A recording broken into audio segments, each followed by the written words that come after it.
অভিষেক ব্যানার্জিকে হারিয়ে এবং কালীঘাটে পাঠাবো, জামানত জব্দ হবে, মানুষ জামানত জব্দ করে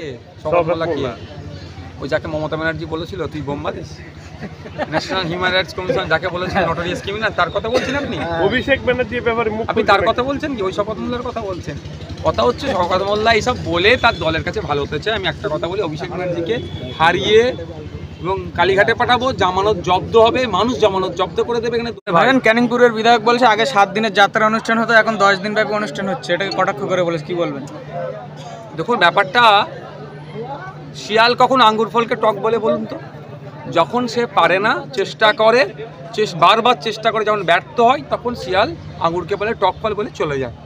আমি তো চ্যালেঞ্জ করছি, ক্যানিং পূর্বর বিধায়ক হোক আর যেই হোক না কেন, তার মন্ত্রী মমতা ব্যানার্জিকে চ্যালেঞ্জ করছি, আসুন ভাঙড়ে উন্নয়নের নিরিখে এই কম্পিটিশান হোক। আইএসএফ 10 দিন রক্তদান শিবির করে মানুষের মুমূর্ষু রোগীর প্রাণ বাঁচাতে, থ্যালাসেমিয়া রোগে আক্রান্ত রোগীদের সাহায্যার্থে যে রক্তদান শিবির করছে, আপনারা 20 দিন রক্তদান শিবির করে মানুষের উপকার করুন। আসুন না, এই চ্যালেঞ্জ গ্রহণ করুন না। এটা তো পারবে না, ওই আঙুর ফলকে টক বলবে, এটা না পারার ফলে ওদের সাথে তো মানুষ নাই। পুলিশবিহীন তৃণমূল কংগ্রেস শূন্য, পুলিশ প্লাস এরা এখন বাঘ হয়ে ঘুরছে। এই রক্তদান শিবিরের শেষে কি কর্মসূচি নিচ্ছেন আবার নতুন করে? দেখুন, এইগুলোই তো হচ্ছে এক একটা চমক, দেখতে পাবেন কিছু আছে ভাঙড়বাসীর দ্বারাই হবে, ভাঙড়বাসী সেটাকে আপনাদেরকে জানাবে। এখন যেটা চলছে এটা শাসককে সহ্য করতে দিন। একসাথে যদি ঘোষণা করি ওদের তো বুকে লেগে যাবে, বুকে ব্যথা উঠে যাবে, এমনি যা হচ্ছে ব্যথা হচ্ছে।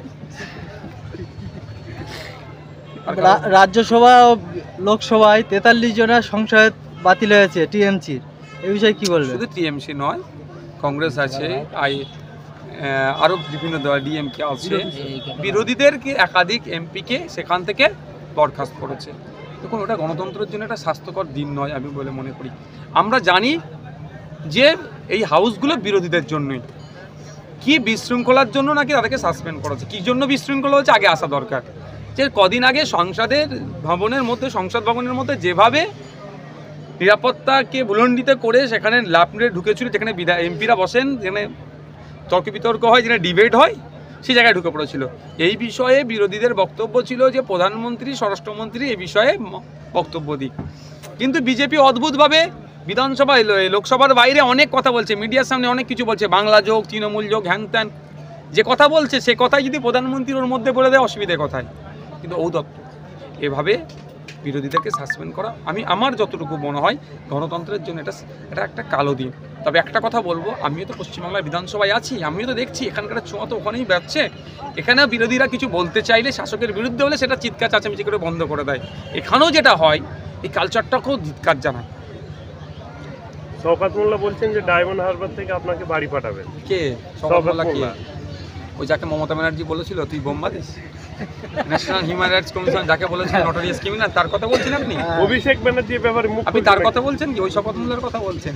কথা হচ্ছে শওকত মোল্লা এইসব বলে তার দলের কাছে ভালো হতে চায়। আমি একটা কথা বলি, অভিষেক ব্যানার্জিকে হারিয়ে এবং কালীঘাটে পাঠাবো, জামানত জব্দ হবে, মানুষ জামানত জব্দ করে দেবে। এখানে দলিত, আদিবাসী, মুসলিম সহ পিছিয়ে বর্গের সহ যারা আছেন মানুষজন, ওখানকার ভোটার যারা আছেন সবাই অভিষেক বাবুর বিরুদ্ধে ভোট দেবেন। ওখানকার তৃণমূলের যারা আছে তারা অভিষেক বাবুর বিরুদ্ধে ভোট দেবেন। অভিষেক বাবু কি গ্রাসরুট লেভেলে রাজনীতি করেছেন? উনি কি ছাত্র রাজনীতি করে উঠে এসছেন? উনি তো ওনার পিছির ছবি দেখিয়ে ভোটে জিতেন। তো এবার সময় এসেছে ওখানকার তৃণমূলের নেতারাও, তৃণমূলের সমর্থকরাও আইএসএফের পক্ষে ভোট দেবে, আমার পক্ষে ভোট দিয়ে আমাকে দোয়া আশীর্বাদ দিয়ে আমাকে লোকসভার মধ্যে পাঠাবে, আর অভিষেক বাবুকে পরাজিত করে কালীঘাটে পাঠাবে। আচ্ছা, উনি যে হারার ভয়ে কি তাহলে ছোট থেকে বড় নেতারা কি এইভাবে আপনার পিছনে? হ্যাঁ, প্রশ্ন ওটাই। যদি আমাকে বলে জামানত জব্দ হয়ে যাবে, তাহলে আমার জন্য কেন শব্দ খরচ করছে? ছোট বড় মেজর সেজর যত নেতা আছে, শুধু কি বলে আপনার ডায়মন্ড হারবার আর নওশাদ সিদ্দিকী জামানত জব্দ হবে। যদি নওশাদ সিদ্দিকী জামানত জব্দ হয় তাহলে অভিষেক বাবুর জন্য ভালো, তো তৃতীয়বারের জন্য তার পথ তো মসৃণ হয়ে গেল। তারপরে আমার নিয়ে তো ভাবছে কেন? ওরা আগে থেকে আতঙ্কিত, গ্রাসরুট লেভেলটা ওরা জেনে নিয়েছে ওখানকার কি পরিবেশ, যে তৃণমূলের যারা ঝান্ডা নিয়ে ঘুরবে তারাও তৃণমূলের বিপক্ষে ভোট দেবে, নওশাদ সিদ্দিকীর পক্ষে ভোট দেবে। উনি যে 80,000-এর উপর মানুষকে ভাতা দেওয়ার করেছে, তাহলে কি সরকার ব্যর্থ এতদিনে? এটার প্রমাণ হয়ে যাচ্ছে সরকার ব্যর্থ, এক নম্বর কথা। দ্বিতীয় কথা হচ্ছে এটা চমক, কিচ্ছু দিতে পারবে না। কোথা থেকে দেবে? টাকাটা কোথা থেকে এসছে? উৎস কি?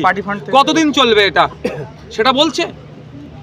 এখন তো অ্যাপ্লিকেশন হচ্ছে, দাঁড়াও শেষ হচ্ছে কোথা থেকে। সরকার ব্যর্থ, ব্যর্থতা ঢাকা দেওয়ার জন্য চেষ্টা করছে। এইসব নাটক চলছে, কিচ্ছু পাবে না। আমি বলবো একটা কথা, সরকারকে এগুলো দায়িত্ব নিতে হবে। ভোট আসলে বিভিন্ন প্রকল্প খুলে ফেলেন মমতা বন্দ্যোপাধ্যায়, কি বলবেন? বাংলার মানুষের জবাব দেবে। 82 আইএসএফ প্রার্থীর যে কেস, সেটা কি ক্লোজ হয়েছে না এখনো না, pending চলছে তো, আছে? কোর্টে আছে। কেউ যদি মিথ্যার আশ্রয় নিয়ে বলে ক্লোজ হয়ে গেছে, আমি বলি তারা আতঙ্কিত আছে। তারা গণতন্ত্রকে হত্যা করে যারা সবুজ আমির মেখেছেন, ভোট গঠন করেছেন, আইনের মাধ্যমে সে ভোট ভাঙা হবে। এই লোকসভা যে ইন্ডিয়ান দল জোট হচ্ছে, বিভিন্ন বিরোধী দল বলছে যে এটা ইন্ডিয়া বিরোধী কাজ হচ্ছে, এটা নিয়ে কি বলবেন? দেখুন, বিজেপি ভয় পাচ্ছে, ওই জন্য ওই জোটকে তারা অনেক কিছু বলছে। তবে ওই জোটের মধ্যে আমরা নাই। ওই জোটে কেন নাই? কারণ হচ্ছে ওই জোটের সাথে এমন কিছু দল আছে যাদের দ্বারাই গণতন্ত্র ভুলণ্ডিত হচ্ছে, আক্রান্ত হয়েছে। এমন দল আছে যারা চাকরি চুরির সাথে যুক্ত, এমন দল আছে যারা গরু চুরির সাথে যুক্ত, গরু পাচারে, এমন দল আছে যারা পাথর চুরি, বালি চুরি, শিক্ষা চুরি, রেশন চুরি করেছে, বাচ্চাদের মিড ডে মিলের খাবার থেকেও তারা চুরি করেছে। তারা ওই দলে আছে, তাদের সাথে আমরা এক সিটে বসতে পারি না।